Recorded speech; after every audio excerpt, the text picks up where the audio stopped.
পবিত্র রমজান মাসের গুরুত্ব সম্পর্কে জানতে চাই। এখানে যে অমুসলিমরা এসেছেন তাদের উপকারের জন্য, এই রমজান মাসে তাহলে আপনি কেন ইসলাম গ্রহণ করছেন না? কারণ এটা জীবনে নেওয়া সবচেয়ে কঠিন এবং শক্ত একটা সিদ্ধান্ত। আপনার কি অনুসারী আছে ভাই? না, আমার কোনো অনুসারী নেই। তাহলে আপনি কি হারাবেন?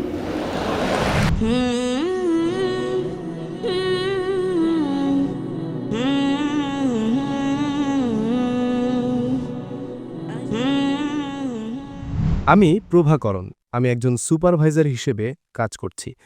প্রথমত আমি জানতে চাই, বেশিরভাগ ধর্মেই একটা সাধারণ কথা প্রচলিত আছে যে যে কেউ ঈশ্বরের কথাগুলো ধর্মীয়ভাবে মেনে চলবে সে স্বর্গে যাবে, আর না মানলে নরকে যাবে। এই বিষয়টা বিবেচনায় নিয়ে আমি জানতে চাই বিচার দিবসে অমুসলিমদের অবস্থা কি হবে। দ্বিতীয়ত আমি পবিত্র রমজান মাসের গুরুত্ব সম্পর্কে জানতে চাই।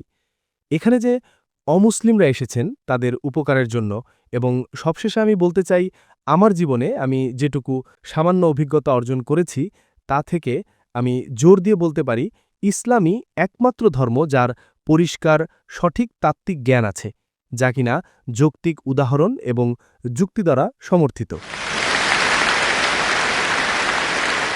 ভাই 3টি প্রশ্ন করেছেন অথবা 3টি মন্তব্য করেছেন। প্রথম প্রশ্নটি ছিল যে সব ধর্মই বলে যে আপনি যদি ঈশ্বরের আদেশগুলো বিশ্বাস না করেন তবে আপনি নরকে যাবেন। বিচার দিবসে অমুসলিমদের কি হবে? জি স্যার। ভাই, যেমনটা আমি আগে উল্লেখ করেছি, কোরআন সূরা নিসার 4 নম্বর অধ্যায়ের 48 নম্বর আয়াতে এবং সূরা নিসার 4 নম্বর অধ্যায়ের 116 নম্বর আয়াতে বলছে, আল্লাহ যদি চান তিনি যে কোনো গুনাহ ক্ষমা করতে পারেন, কিন্তু শিরকের গুনাহ অর্থাৎ ঈশ্বরের সাথে কাউকে শরিক করা তিনি কখনোই ক্ষমা করবেন না। তাই যদি কোনো ব্যক্তি অমুসলিম হিসেবে মারা যায় এবং সে অন্যদের শরিক করে, সে মিথ্যা উপাস্যদের বিশ্বাস করে, সে মূর্তি পূজা করে, সে কখনোই স্বর্গে যাবে না। বাধ্যতামূলকভাবে সে নরকে যাবে। স্বর্গে যেতে হলে আপনাকে এক ঈশ্বরে বিশ্বাস করতে হবে, শুধুমাত্র তারই ইবাদত করতে হবে এবং তার আদেশগুলো মেনে চলতে হবে।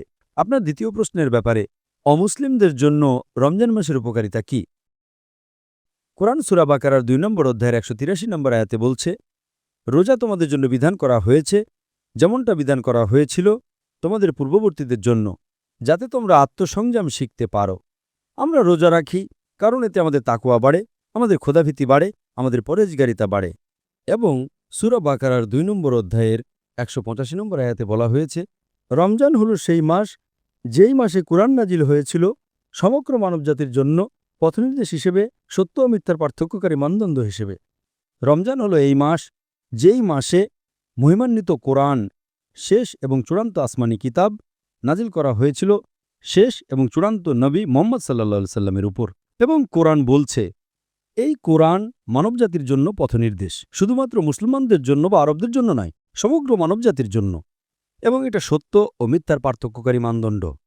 তাহলে এই রমজান মাস এটা কিভাবে অমুসলিমদের উপকার করে? এতে কুরআন নাজিল হয়েছে সমগ্র মানবজাতির পথনির্দেশ হিসেবে, মুসলিম এবং অমুসলিম সবার জন্য। তাছাড়াও প্রিয় নবী মুহাম্মদ সাল্লাল্লাহু আলাইহি ওয়াসাল্লাম বলেছেন, রমজান হলো সেই মাস যে মাসে শয়তানদের বন্দী করে রাখা হয়, জান্নাতের দরজাগুলো খোলা থাকে এবং জাহান্নামের দরজাগুলো বন্ধ থাকে। তার মানে হলো আপনার ভালো কাজ করার সম্ভাবনা বেশি থাকে। একজন মানুষ রমজানে বেশি ভালো কাজ করে, তার খারাপ কাজ করার সম্ভাবনা কমে যায়। যতদূর অমুসলিমদের কথা, ইসলামের বার্তা অমুসলিমদের হৃদয়ে খুব ভালোভাবে পৌঁছাতে পারে, কারণ শয়তান ইবলিসরা বন্দী থাকে। তাই অমুসলিমদের ইসলাম গ্রহণ করার সম্ভাবনা বেশি থাকে, তার ইসলামের কাছাকাছি আসার সম্ভাবনাও বেশি থাকে। আপনি বিশ্বাস করেন যে ইসলামের মধ্যে তাত্ত্বিক বিষয় আছে এবং এটি যুক্তি ও লজিক দ্বারা সমর্থিত। তাই যখন আপনি একমত যে ইসলামের নিয়মকানুন আছে যা যুক্তি ও লজিক দিয়ে সমর্থিত, আপনার কাছে আমার প্রশ্ন, এই রমজান মাসে তাহলে আপনি কেন ইসলাম গ্রহণ করছেন না? এটা ইসলাম গ্রহণ করার প্রশ্ন নয়। আসলে আমি সব ধর্মকেই গ্রহণ করি। প্রতিটি ধর্ম যেসব ভালো কথা বলছে তাই আমার কোনো ভাই, আপনি বলছেন আপনি সব ধর্মের সব ভালো জিনিসে বিশ্বাস করেন, তার মানে কিছু ধর্মে কিছু খারাপ জিনিসও আছে, ঠিক তো? আমি একমত, খুব ভালোভাবেই একমত। আচ্ছা, ঠিক আছে, আমি আপনাকে একটা সহজ প্রশ্ন করতে চাই। আপনার মতে ইসলামে খারাপ কি আছে? বাস্তবিকভাবে আমি ইসলামে খারাপ কোনো কিছুই পাইনি, কিন্তু হয়তো চর্চার ক্ষেত্রে মানুষেরা না, ইসলামে মুসলমানদের কথা বলবেন না, মুসলমানরা খারাপ হতে পারে, আমি মুসলমানদের কথা বলছি না। জি স্যার, ইসলামের কথা বলুন। এমন মুসলমান আছে যারা হয়তো মদ খায়, এমন মুসলমান আছে যারা হয়তো প্রতারণা করে।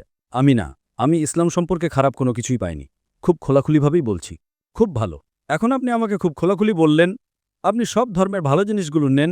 আপনি এও জানেন যে অন্য ধর্মগুলোতে খারাপ জিনিসও আছে, এবং আপনি এটাও বললেন যে ইসলামে আপনি খারাপ কোনো কিছু জানেন না। জি স্যার। তাহলে এখন অন্য ধর্মগুলোতে ভালো এবং খারাপ আছে, এই ধর্মে শুধুই ভালো। ধরেন আমি আপনাকে 2 গ্লাস পানি দিলাম, একটা হলো বিশুদ্ধ খাঁটি পানি, অন্য পানিটা বিশুদ্ধ পানি এবং 1 ফোঁটা প্রস্রাব। তাহলে আপনি কোন পানিটা পান করবেন? অবশ্যই ভালো পানিটা, ভালো খাঁটি পানি। তাহলে এটা একটা খাঁটি ধর্ম, একদম খাঁটি, কোনো ভেজাল ছাড়া। এখন যখন আমি বুঝতে পারছি এটা খাঁটি, যখন আপনি তৃষ্ণার্ত, আপনি খাঁটি পানিটাই পান করবেন। না না, আমি বিশ্বাস করি এটা খাঁটি, কিন্তু আমি এটা পান করব না, এটার কোনো মানে হয় না। আমি যদি কোনো বিশ্ববিদ্যালয়ে ভর্তি হতে চাই, আমি জরিপ চালাই, এই বিশ্ববিদ্যালয়টা সেরা, আপনি ভর্তি হচ্ছেন না কেন? না, আমি এটা নিয়ে ভেবে দেখব।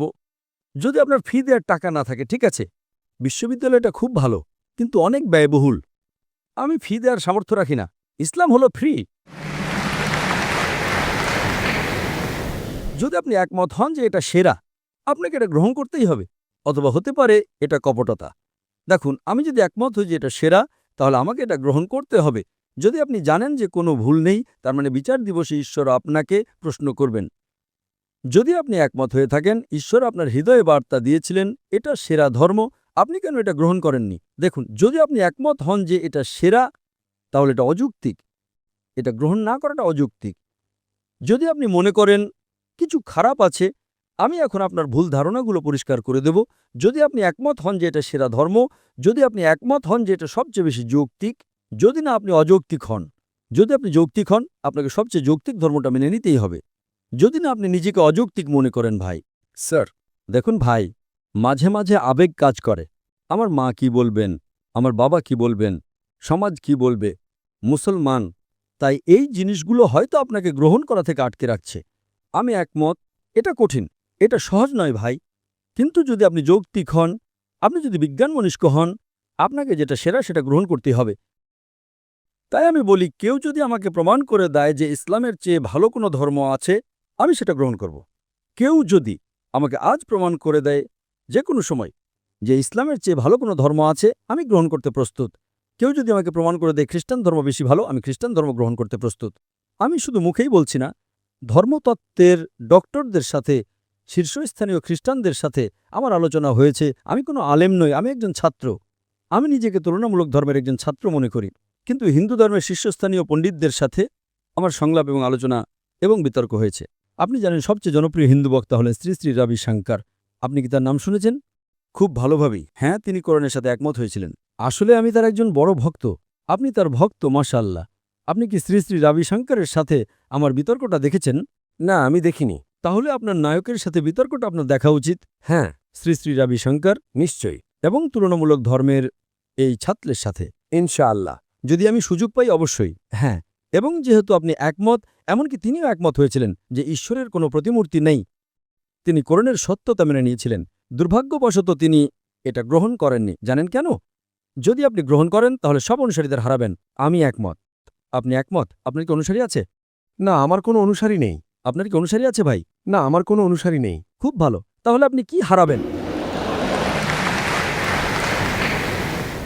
হয়তো কিছু বন্ধুত্ব, হয়তো কিছু আত্মীয় স্বজন। এটা কঠিন, এটা কঠিন, কিন্তু যদি আপনি সত্য জানেন, আপনার সেটা গ্রহণ করা উচিত। এতে ভুল কিছু নেই। আসলে এখন পর্যন্ত এই মুহূর্ত পর্যন্ত আমি এটা নিয়ে ভাবিনি, কারণ এটা জীবনে নেওয়া সবচেয়ে কঠিন এবং শক্ত একটা সিদ্ধান্ত। আজ এই রমজান মাসে চিন্তা করুন। আপনি আমাকে জিজ্ঞেস করেছিলেন এটা কিভাবে অমুসলিমদের উপকার করে। এটা অমুসলিমদের উপকার করে সত্যের দিকে তাদের হৃদয় খুলে দেওয়ার মাধ্যমে। তাই আমি আপনাকে অনুরোধ করব এটা নিয়ে ভাবতে। আজ না হলেও আপনার হাতে এখনও 3 সপ্তাহ আছে রমজান মাস শেষ হওয়া পর্যন্ত। আপনার হাতে আরও 2-1 সপ্তাহ আছে। আজ না হলেও রমজান মাসে গ্রহণ করুন, যদি এটা আপনার উপকার করে। এবং ইনশাআল্লাহ আমি আপনাকে বলতে পারি যে ইনশাআল্লাহ যদি আপনি ইসলাম গ্রহণ করেন, আপনার আগের সব গুনাহ মাফ করে দেওয়া হবে 100%। তাই আজ যদি আপনি ইসলাম গ্রহণ করেন, ধরুন যদি আজ আপনি মারা যান, আমি নিশ্চিতভাবে বলতে পারি আপনি জান্নাতে যাবেন। আমি নিজের ব্যাপারে নিশ্চিত নই, কিন্তু আপনার ব্যাপারে আমি আপনাকে বলতে পারি, কারণ যেই মুহূর্তে একজন মানুষ ইসলাম গ্রহণ করে, তার আগের সব গুনাহ মাফ করে দেওয়া হয়। যদি আপনি ইসলাম গ্রহণ করেন এবং আজ আপনার কিছু হয়ে যায়, আমি অন্যদের কথা জানি না, ইনশাআল্লাহ আপনি জান্নাতে যাবেন। আপনাকে অনেক ধন্যবাদ। সালাম। তাই আমি আপনার গ্রহণের অপেক্ষায় রইলাম ভাই। ধন্যবাদ স্যার।